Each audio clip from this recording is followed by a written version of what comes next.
stretch. And hopefully you're all returning. Here, our next speaker.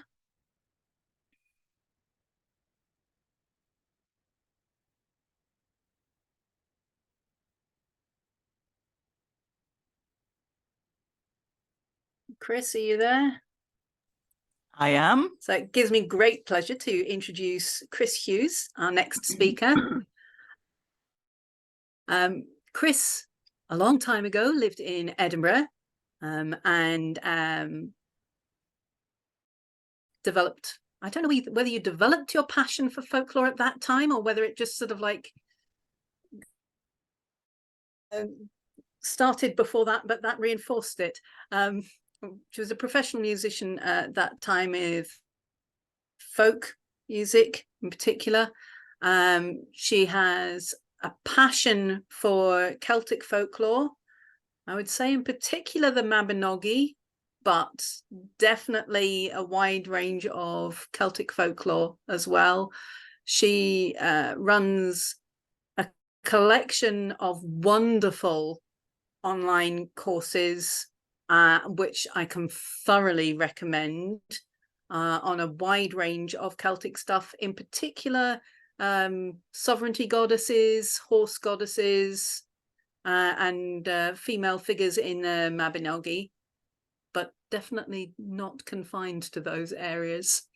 And today she's going to be talking to us about death and Celtic belief, which I'm really looking forward to hearing about. Over to you. Thank you. Thanks, Pauline. Nice to see you. I haven't seen you for a while. And I'd like to thank Linda as well for inviting me to speak today, and also anybody else who's helped organize this conference.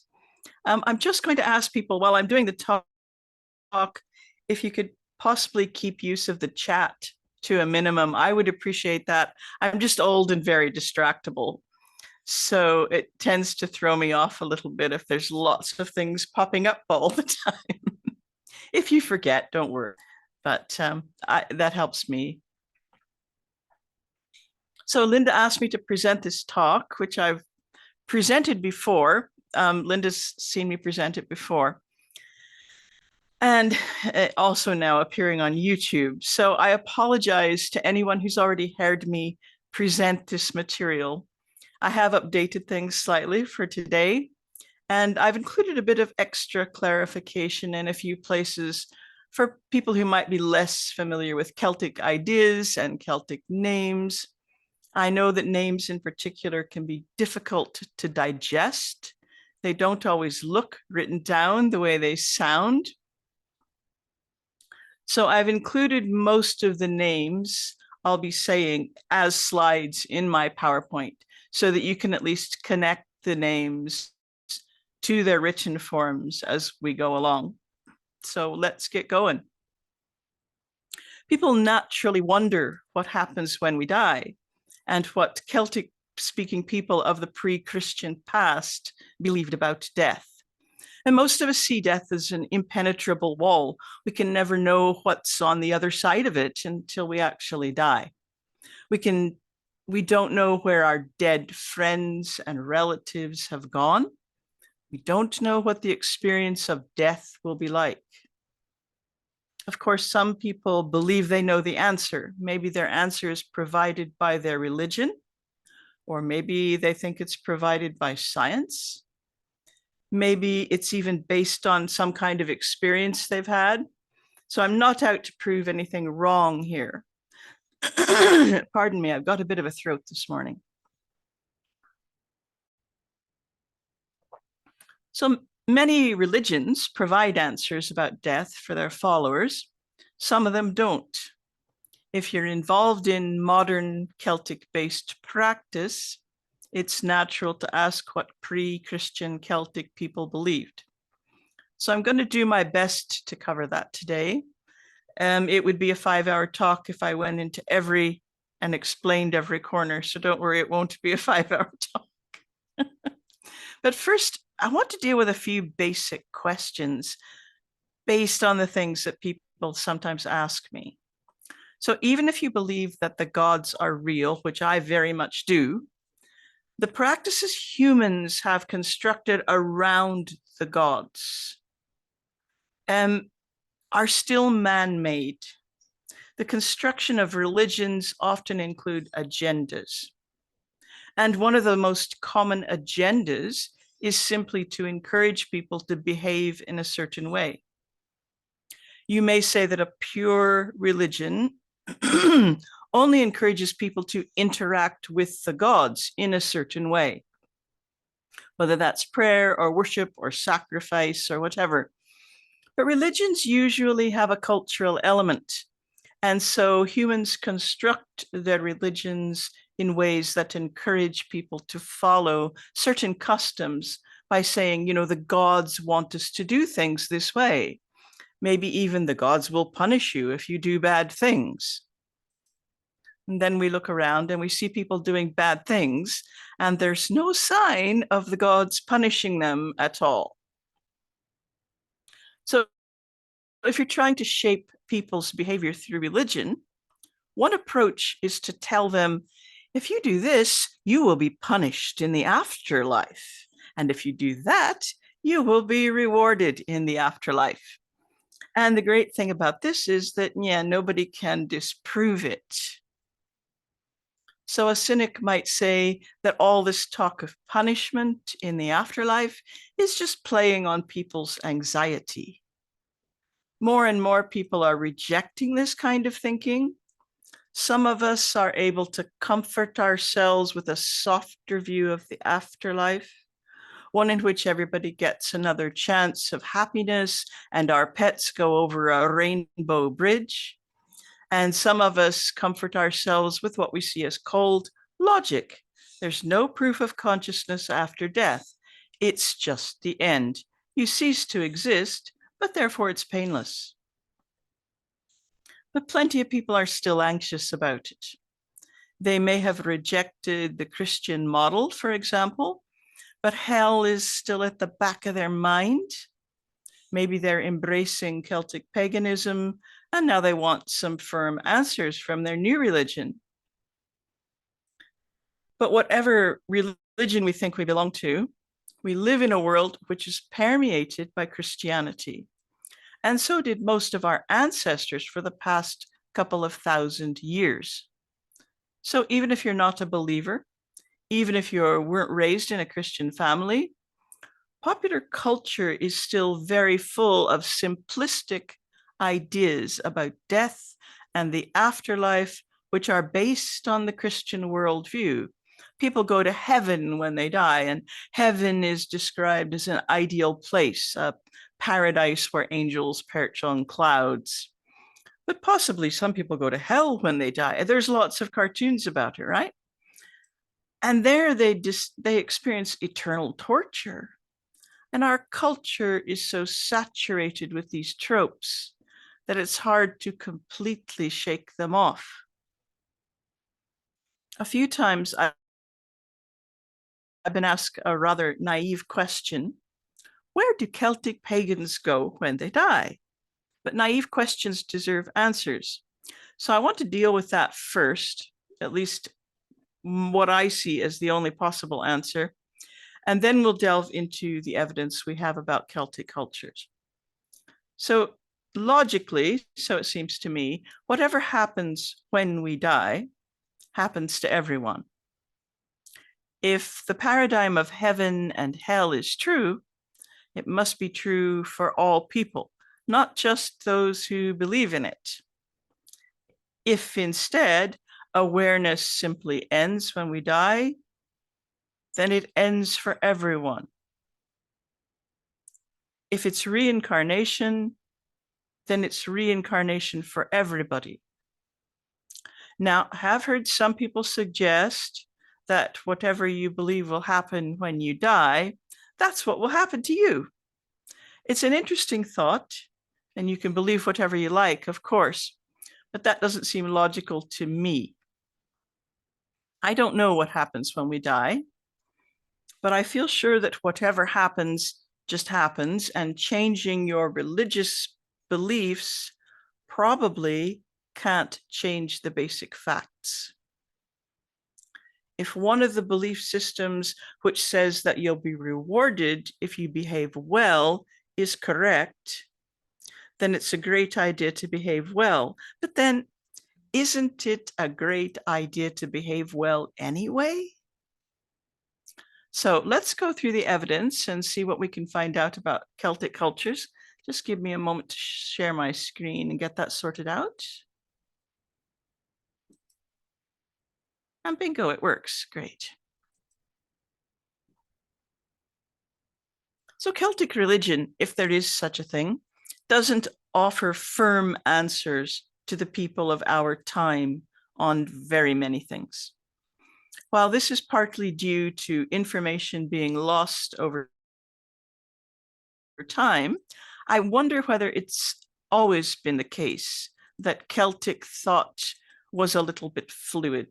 Maybe part of the ancient Celts' love of fluid forms, like what you're looking at here, and arcane meanings include a certain perverse comfort in not having all the answers.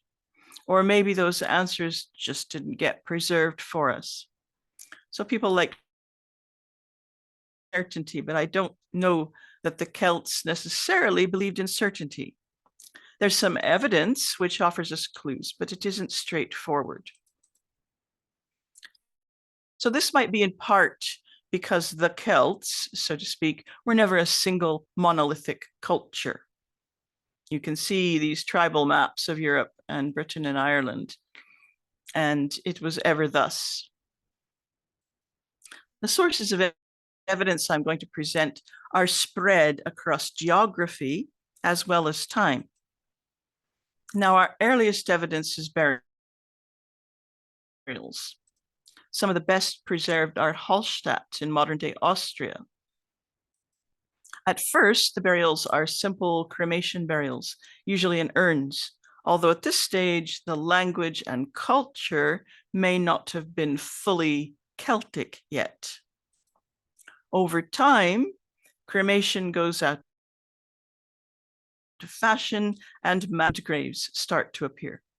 By around 600 to 500 BCE, there are an array of impressive Celtic burials. These individuals are buried with exquisite personal adornments, such as finely wrought gold torques, or these blingy gold shoe decorations. They have personal items like knives and weapons, and sometimes actual foodstuffs. So who doesn't want to go into the next life with a good supply of bacon? They may be buried with wagons, enormous cauldrons. This thing is 5 foot high. Feasting vats, sometimes even their horses join them in the grave. At around the same time, and continuing for a few more centuries, warriors were sometimes buried with their chariots, weapons, and high status goods. This was especially common in the Parasai culture of East Yorkshire. The most straightforward interpretation of all these burials is that people expected to arrive in a place where certain possessions would be useful to them and where they might need to demonstrate their status by showing off their wealth.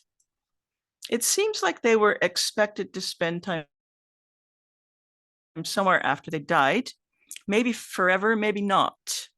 However, where they thought they were going remains a mystery to us,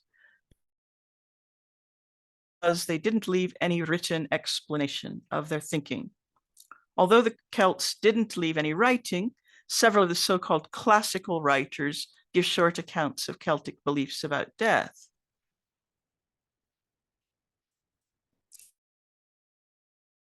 However, it's worth noting that these writers, they're often copying one another's work, much of which is ultimately based on the work of a Greek called Posidonius. So these are not so much independent accounts, the different Roman writers, especially that we find writing about the Celts. But that's because they're largely dependent on the same sources, and a lot of that is Posidonius. So Julius Caesar, the Roman who was the driving force behind the genocide of the Celts of Gaul, wrote this about the Druids in the final century BCE. They wish to inculcate, that means to drive home, they wish to inculcate this as one of their leading tenets, that souls do not become extinct, but pass after death from one body to another. And they think that men by this tenet are in a great degree excited to valor, the fear of death being disregarded. Caesar and the other Romans who followed after him were keen to outlaw the teachings and practices of the Druids. And while what he writes here may be true, it also gives us insight into one reason for his dislike of the Druids' teachings. The Romans and Greeks often remarked on the Celts' fearlessness in battle, which seemed reckless to them and made them quite fearsome as opponents. Rightly or wrongly, they attributed this to the Druids' teaching that death was not the end.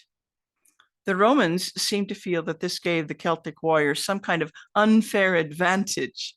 While the Druids may really have taught this, we should remember our friend Posidonius lurking in the background of much of what was written about the Celts.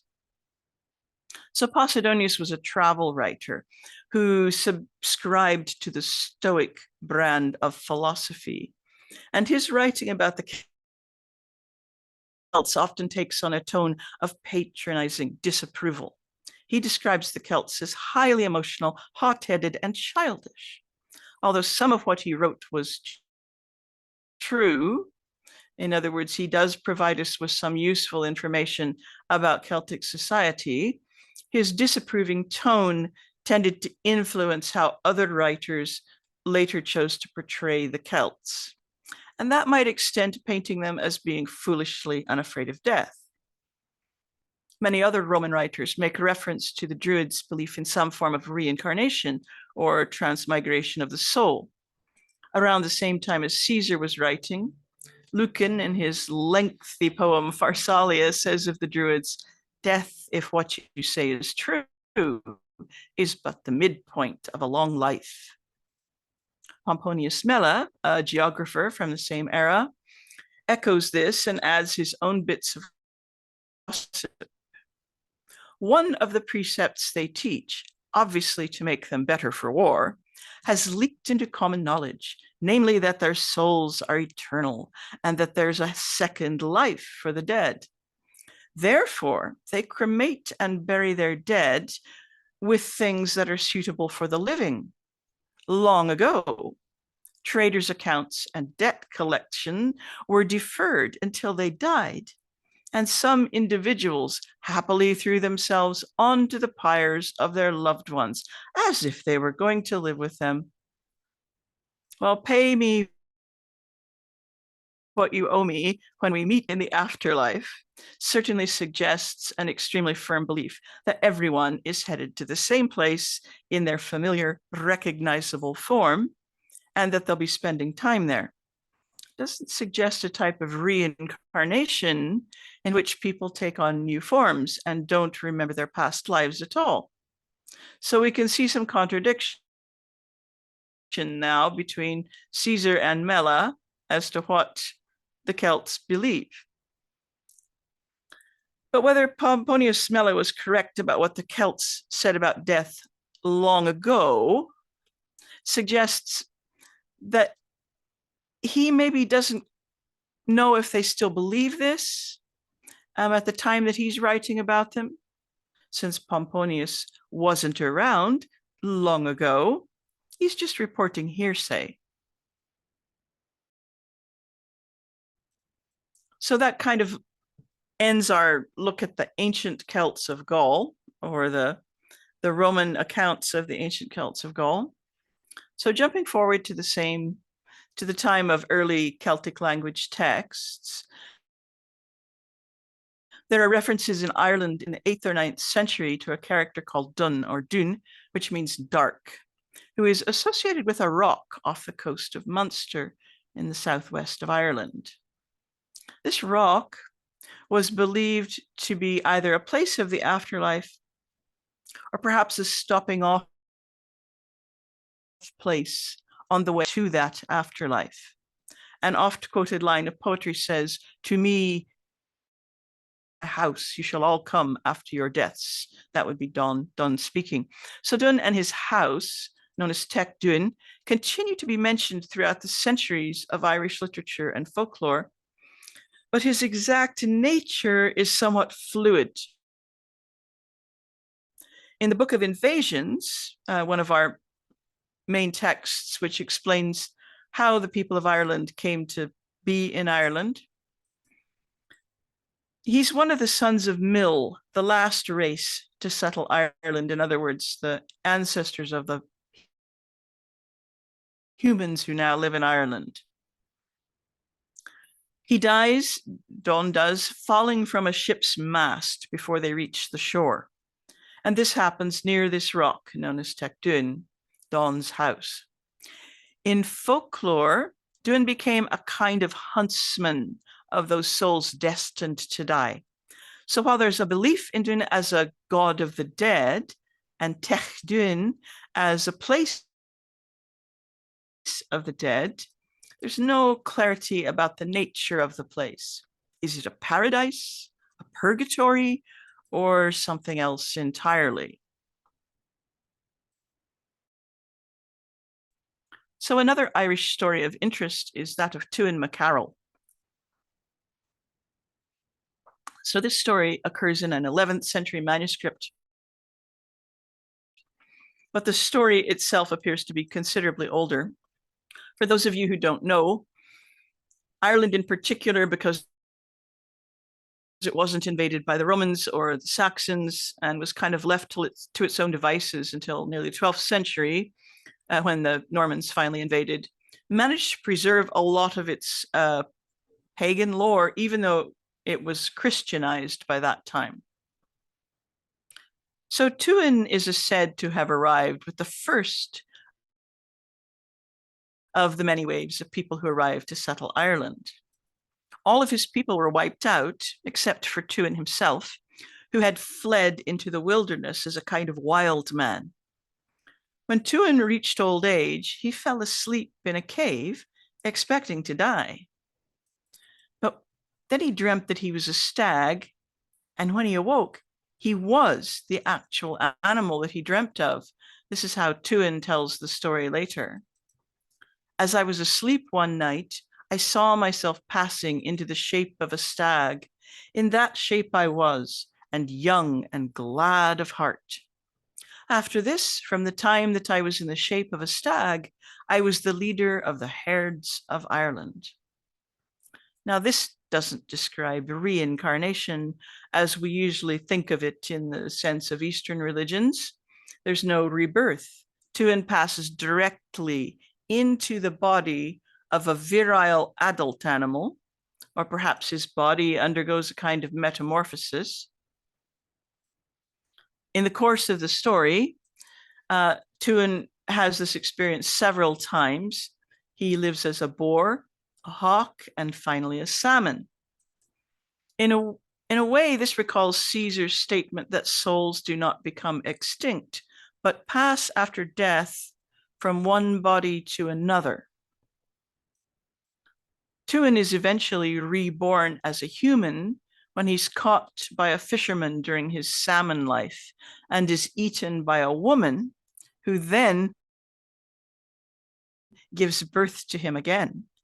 Now, this story is interesting. Tuin is able to remember each of his lives, thereby accumulating great knowledge. His story isn't unique in Irish lore. Another character called Fintan mac Bochra has a similar biography, although it's possible that the story of Fintan is simply modeled on the story of Tuan. However, Tuan and Fintan's experiences are presented as remarkable and magical. They're singled out as special individuals. There's no suggestion that this is what usually happens to people when they die.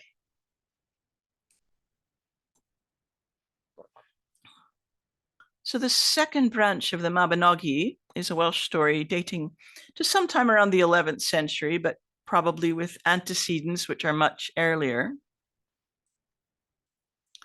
The central part, or one central part of this story, is a cauldron known as the Cauldron of Rebirth, which is carried from Ireland to Wales by a giant called Llasar. And the property of this cauldron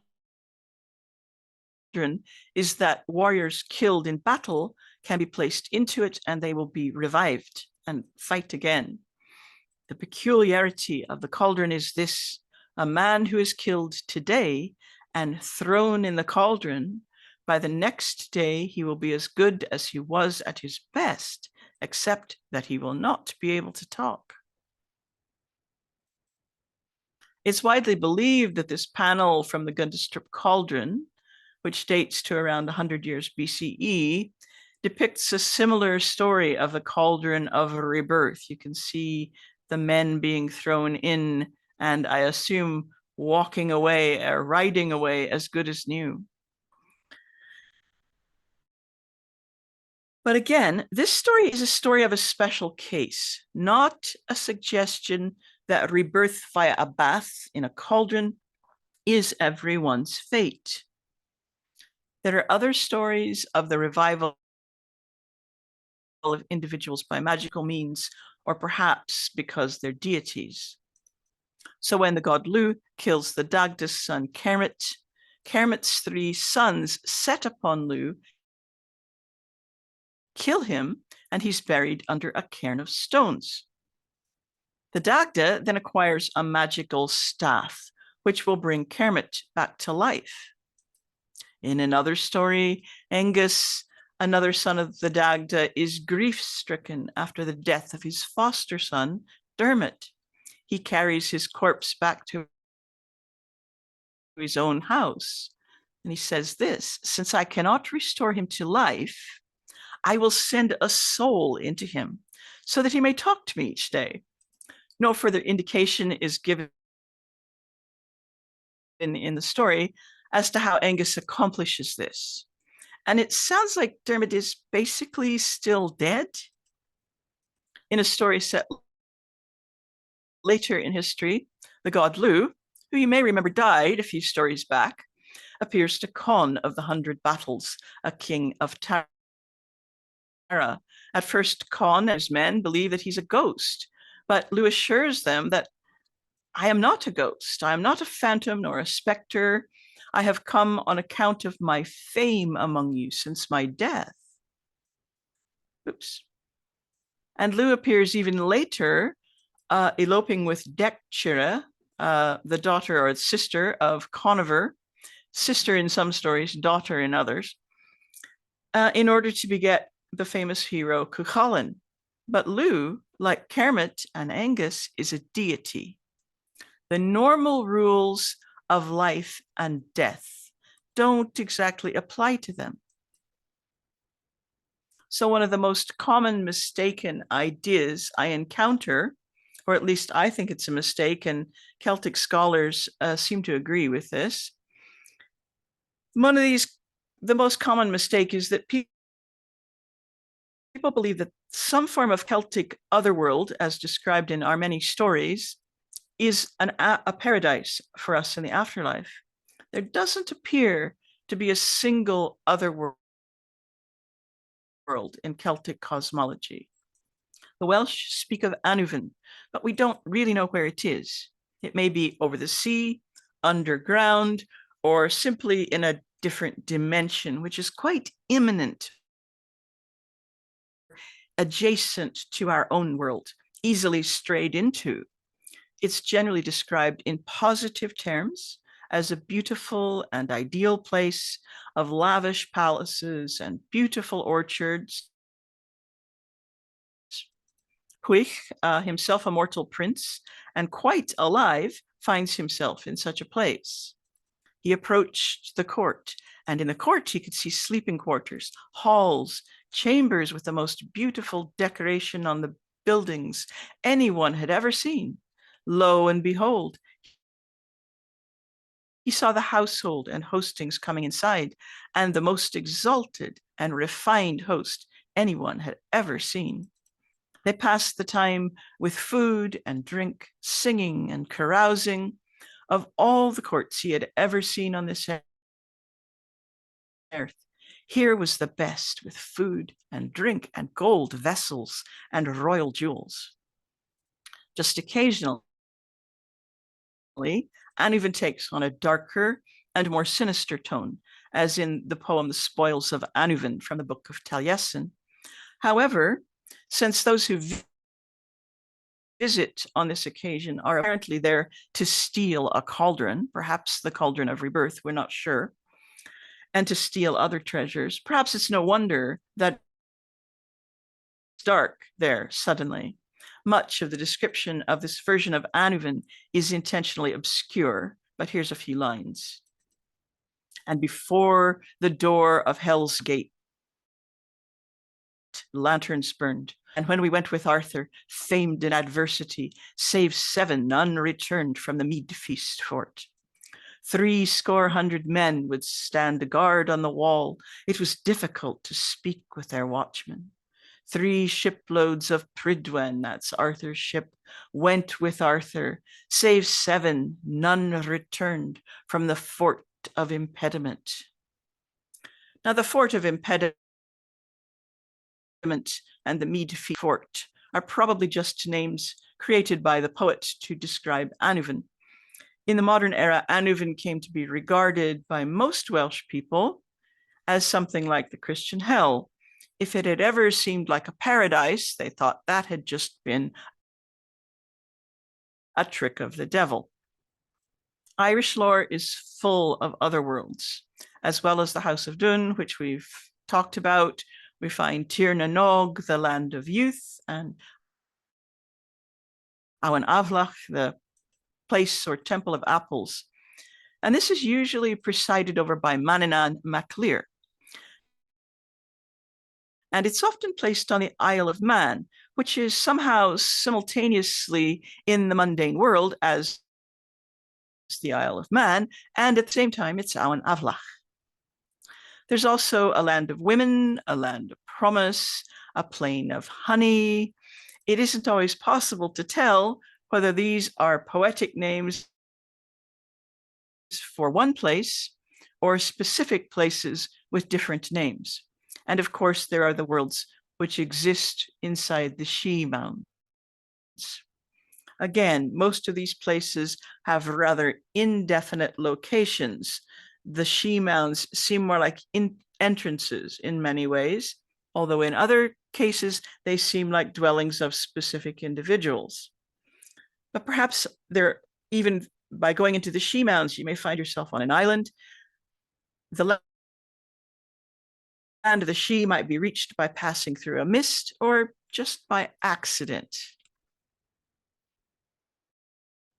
So other than the House of Dun or Dun, however, none of these places is represented as a place you go when you die. The dead don't pass to Tir na Nog, the land of youth. People imagine that that must be the case based on how nice the name is, the place where you never get old. That seems to be a place instead inhabited by immortals, such as gods and fairies. So mortals may be invited to visit or even to live there, but they may die if they try to return to the mundane world because time passes so differently there. This phenomenon is experienced by Bran, the son of Fival, who goes on an otherworldly sea voyage at the invitation of Manannán mac Lir. He and his men spend time on this wonderful island of women and find that they're unable to safely return to Ireland. Something similar happens to Oisin. He has a fairy lover who asks him to go to Tir na Nog and live with her there. He starts to miss his father, so his fairy lover provides him with a fairy horse to ride back into the mundane world, warning him not to dismount. When he falls off while attempting a heroic deed, he turns to dust. As we go through the centuries of written Irish and Welsh lore, Christian influence tends to increase. A lot of people are concerned that this influence amounts to Christian propaganda, but if you make a serious study of the medieval texts, you'll see that this is the monks and scribes who wrote these stories down did so primarily to preserve them. After all, it was their cultural material. What is evident is that in various ways, these writers are doing their best to navigate and resolve the contradictions between their native lore and Christian lore. As the centuries pass, the writers become a bit more like us. They're better educated and subject to more outside influences. They become a bit more detached from their native beliefs and become more immersed in Christian ideas about paradise and life after death, because that increasingly permeates their own culture. One of the latest and strangest descriptions concerning death and the other world in Irish lore is found in a story from the 15th century book of Lismore called The Adventures of Teg, son of Cian. So Teg and his men set out on a sea journey to recover some hostages who've been taken by raiders. And they find themselves on a strange island with various fortresses on hills. So they're somewhere in the other world. A parade of immortal otherworldly women act as their tour guides, telling them the meaning and purpose of each fortress. This story seems to have been written by a scribe who was learned and widely read, but at the same time, he's humorously naive. And in this late medieval story, we do find the otherworld acting as a kind of heaven, at least for Irish kings. So a woman who identifies herself as Kesser, the granddaughter of Noah, is questioned by Teg. Oops. Tell me what that royal fortress is atop the hill, which is surrounded by a wall of white marble. That is the fort of the royal line, replied the lady. What line is that? Asked Teg. The line of Ireland's kings, from Heremon, son of Mill, to Conn of the 100 Battles, who was the last to enter it. In answer to Teg's questions, she goes on to describe another location on the island. There is a red loch here, in which is an island surrounded by a golden palisade. That island is called Inish Patmos. Saints and those who have served God dwell there. No other mortals have seen them there because of the radiance of God. We may not look upon them. Tell us who lives in that fortress with the golden rampart, said Teg. That is easy for me to tell you, replied the lady. All the kings of Ireland, from those of our own time, back through the sons of Mill, and back to Partholone and Neved, to the Tuatha De Danann and the Fir Bolg. These are going back to races of gods who once settled Ireland. Indeed, I know all the history of the world, Kesser told him, for this is the earth's fourth paradise. The others are Inish Dalav in the south, Inish Escandra in the north, beyond the black watery isle, and Adam's paradise. Here we can see the confused imagination of the author hopelessly entangling Irish and Christian lore, but there's more to come. So Teg is about to encounter a figure from a much older Irish story. This is Conla, son of Conn of the 100 Battles, who in a tale which probably predates the 11th century was lured away to the otherworld paradise by a fairy woman, rather like Oisin was. In the story of Conla, the fairy woman doesn't have a name, but in this much more modern story, she introduces herself to Teg. My name is Venusa. I am the daughter of Adam. Quite how a fairy woman came to be one of Adam's daughters is a mystery. And yes, it is Adam from the Bible, because she also talks about her mother Eve. So she and Connla, the lost boy, go on to tell Teig how they live together in chastity, simply gazing at one another and sharing a magical apple as their only food.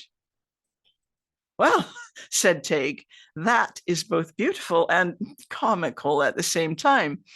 Can you tell me who lives in that grand fortress surrounded by a rampart of silver, which stands over there? No one lives there, replied the girl. What is the meaning of that? Asked Teig. It awaits the kings who have yet to rule Ireland, and I think that you shall be among the first to enter it, she said. Why should that be? Because it will be a house for the kings who confess Christ, which we keep in readiness, and you, dearest Teig, shall have a place here. If I was Teig, I'm not quite sure how I'd feel about that. But it's amusing to imagine a place for the Christian dead being constructed inside the Irish otherworld. So that brings us to the end of our evidence for Celtic beliefs about the afterlife. It would have taken me about a minute to simply say, well, we don't really know what they believed, but it might have been some kind of reincarnation.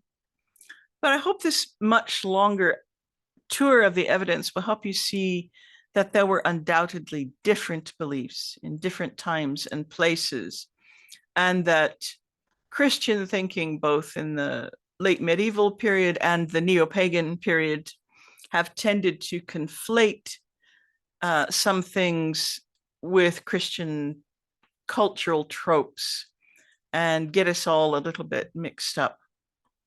So like so many questions about Celtic beliefs, we finally just have to embrace the mystery. So thank you.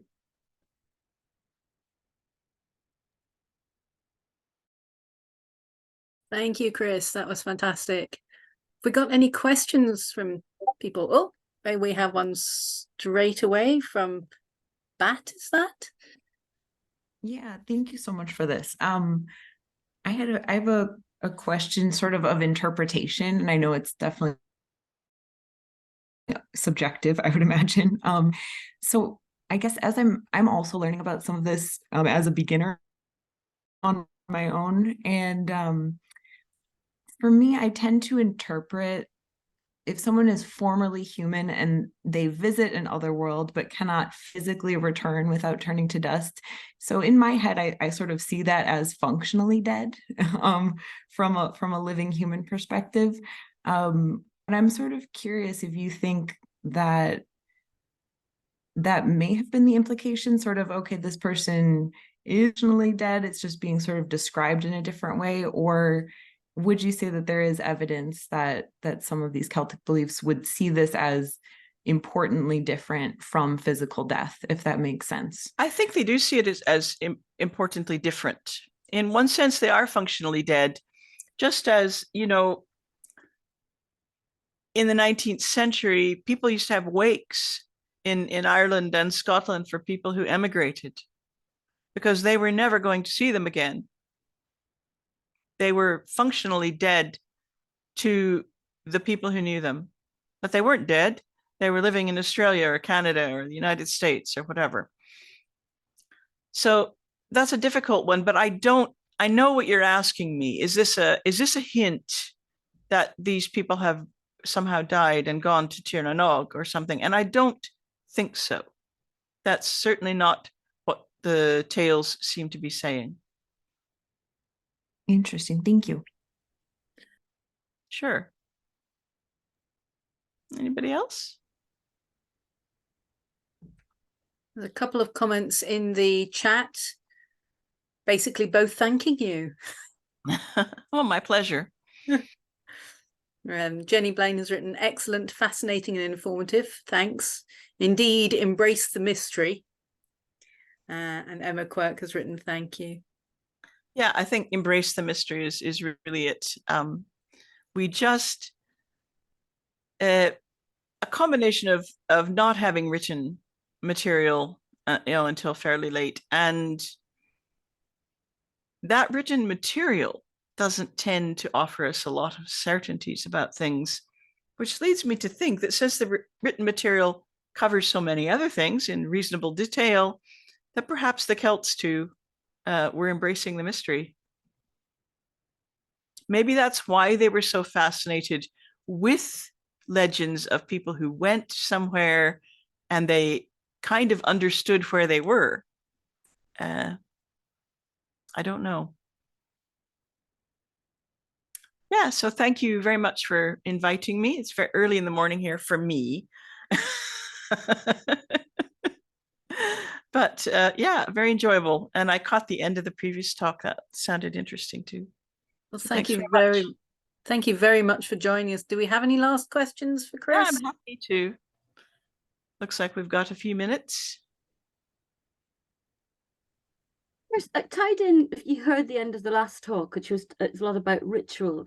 I see a lot of things when we're looking at the mythology that in some form still exist in being from Ireland, still exist in Ireland today, including around the body and death and things like that, because they seem to mutate, but they don't seem to ever go away. And do you see any recurring themes around death? And no, I don't just mean about going to the other worlds. I mean recurring themes about death and ritual.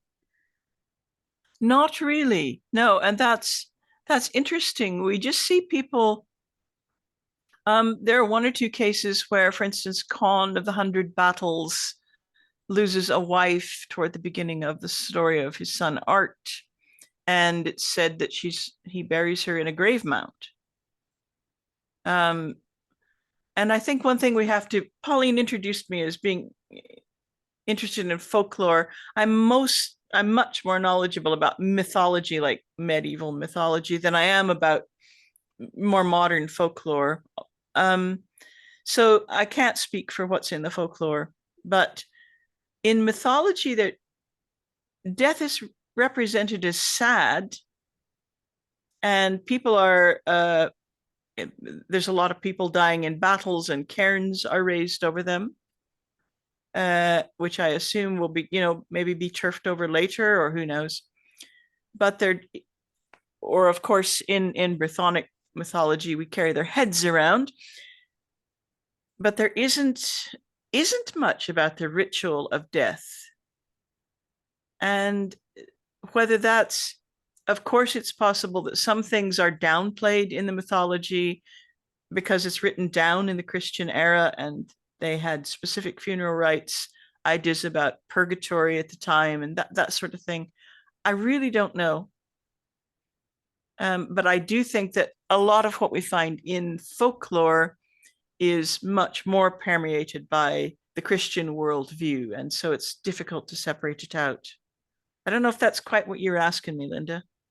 Yeah, yes, it is to an extent. Like, I just wanted to know if you could extract any rituals from that you could just look at. And I know you can look at text by text. You can look at folklore next to mythology and see later, like 18th century or 19th century folklore, having similar tropes to mythological stories, like with a lot of the horse, the horse and the horse goddesses that turn into taming of horses. And I just wondered if there was the same that we could extrapolate from around death within ritual. I've not really thought about it. So I mean, the Irish wake, especially, until the early 20th century, was such a big thing. Still happens now. Yeah, I mean, sure, it is. I mean, it's still a thing even in Scotland to some extent. But it used to be, I mean, we think of these famous wakes recorded by folklorists, especially like on the Aran Islands and things, people, dancing with the corpse, like throwing one last party for it, that kind of thing. There doesn't seem to be that in mythology, anything like that. The dead seem to be mourned, but in other senses, the funerary practices don't seem to be important that I can think of. So maybe that in some way that's where Norse mythology differentiates from the Celtic mythology, because you do get some of those discussion of rites after death, and the ritual that happens. You get that not quite a lot, but you do find it within Norse mythology, Right. and within the later sagas of the Icelanders and things. So we don't have that within Celtic mythology. It's just, that's interesting. Just thank you. Thanks. No, I wish I had more of an answer, but No, it's all right. It's just interesting that there is that lack, that there isn't that there. That says a lot as well, that there isn't. mm-hmm. Anyone else have any questions for Kris?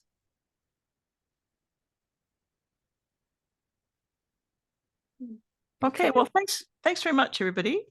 Go ahead, Pauline. I cut you off there. I'm No, sorry. that's great. I was just going to say thank you again for joining us, for giving us a view of Celtic beliefs through time and place. Yeah. About death.